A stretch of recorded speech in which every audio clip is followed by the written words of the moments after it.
રાજકોટમાં પાથરણાવાળા અને મનપા વચ્ચે બબાલ થઈ।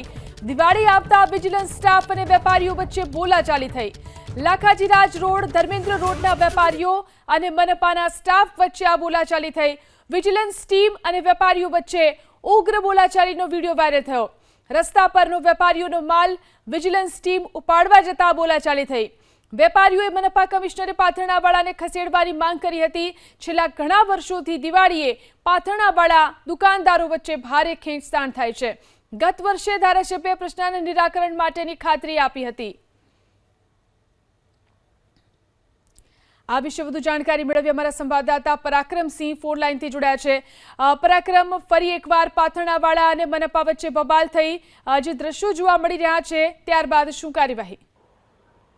ચોક્કસ દર વર્ષે દિવાળી નજીક આવે એટલે રાજકોટના લાખાજી રાજ રોડ, ધર્મેન્દ્ર રોડ સહિતના વિસ્તારોમાં વેપારીઓ અને પાથરણાવાળાઓ છે તેમની વચ્ચે બબાલો શરૂ થતી હોય છે। ગઈકાલે પણ મોટી સંખ્યામાં જે વેપારીઓ ભેગા થયા હતા તેમના દ્વારા પાથરણાવાળાનો વિરોધ કરી અને મહાનગરપાલિકા કમિશનરને આવેદનપત્ર પાઠવવામાં આવ્યું હતું અને આવનારા દિવસોની અંદર પોતાની દુકાનની બહાર પાથરણાવાળાઓ ત્યાં ન બેસે તે માટે રજૂઆત કરવામાં આવી હતી।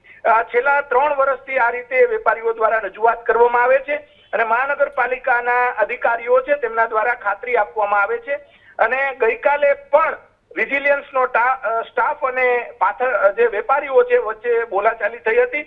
વેપારીઓનો માલ જે રસ્તા ઉપર હોય અથવા તો દુકાનની બહાર પડેલો હોય જેને લઈને વેપારીઓ દ્વારા જે વિરોધ કરવામાં આવ્યો હતો, જે વિજિલન્સનો સ્ટાફ આવતાની સાથે જ બંને વચ્ચે ઉગ્ર બોલાચાલી થઈ હતી।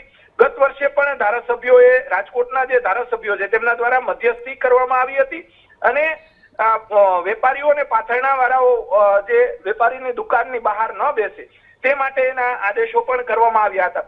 આજે દિવાળી આવી રહી છે, થોડા જ દિવસમાં દિવાળી આવી રહી છે ત્યારે પાથરણાવાળાઓ જે આ વખતે પણ દુકાનોની બહાર બેસતા હોય જેને લઈને વેપારીઓ દ્વારા ઉગ્ર વિરોધ અને ગઈકાલે મહાનગરપાલિકા કમિશનર છે તેમને આવેદનપત્ર પાઠવવામાં આવ્યું હતું।